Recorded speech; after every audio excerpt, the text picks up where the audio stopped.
Hey guys! Another day, another mini vlog tayo for today's video at ngayong araw nga ay dito na namin ng paglilinis dito sa may bakuran. Sayang din kasi yung space kaya naisip nga namin ni Daddy na magdagdag pa ng mga tanim na gulay at mga prutas. Hindi lang din namin na-maintain yung pagiging malinis dito sa likod dahil nga naging busy. Pero ngayon talaga namang sisikapin na namin na hindi tumubo na ganito kahahaba yung mga damo. Mas mabilis nga din kung grass cutter yung gamit, buti na lang at meron kami. So ayan, habang naglilinis nga sila, bigla namang tumawag yung biyanan ko na lalaki at tinatanong kung gising na nga ba si Alicia. Wala pa namang pasok sila Alicia ngayon kasi halos kakabakasyon lang dahil May 15 yung recognition nila. Pero kahit walang pasok, ito si Alicia maaga pa din nagigising. Sana all, diba?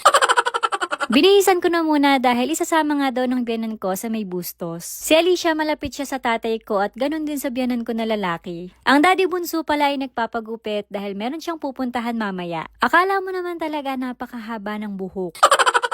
Mas mahaba pa nga ata yung buhok nitong si Ocean. Dito naman sa side na to, medyo makalat pa pero may mga part din na may mga tanim na. Merong nagbigay sa akin ng duhat napakatamis at nung makita ko nga yung mga buto, naisipan ko na itanim. Hindi ko pa din na-try magtanim mga mare kasi halos karamihan ng mga tanim namin dito sa bahay ay ibang tao yung nagtatanim. Si Romy yung nagtatanim kasi kapag siya nabubuhay. Di ko na nga din malaman kung ano ba yung gagawin ko dito kaya ito nakita ko nga may bunga na pala yung mga talong. Yung ibang maliliit pa hindi ko muna kinuha. Pero itong tanim namin, hindi siya yung humahaba ng sobra. Ganito lang talaga yung size niya kasi ilang beses na din kaming umani dito. Pero in fairness, maraming beses na namin napakinabangan itong mga talong. Minsan ang ginagawa naming luto dito, prito lang, minsan naman ginigisa tapos nilalagyan ng itlog. Kung minsan naman inilalagay namin sa may paksiw. Ito na lahat nung nakuha ko, pwede na diba isang ulaman na din. After naman magpagupit ni Daddy ay naghiwa muna siya ng luya at sibuyas na ilalagay niya sa manok dahil balak nga niya maglitsyon. O diba, bagong gupit pero hindi halata.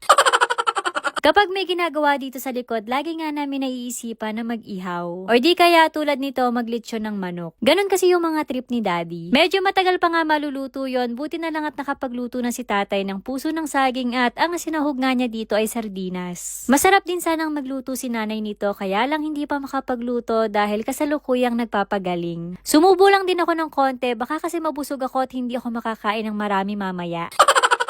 So ito pala yung duhat na sinasabi ko sa inyo, napakatamis. So ito medyo umiinit na at napansin ko nga na parang pagod na si Daddy at parang mainit na yung ulo. Siguro gutom na. Buti na lang at meron ako nakita dito na burger kaya ito binigay ko na sa kanya para makakain na.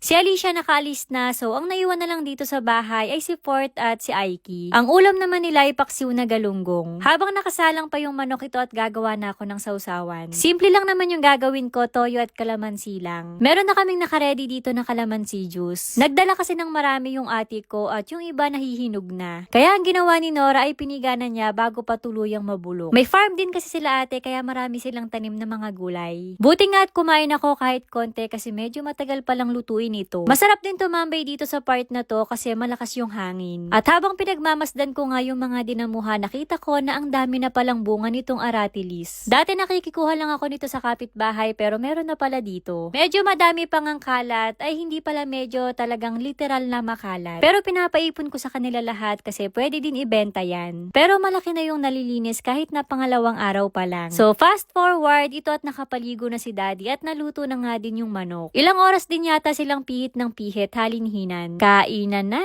Kain po tayo! Medyo malangaw nga lang dito sa amin pero carry lang naman. Sa inyo din ba mga mare malangaw or dito lang sa amin?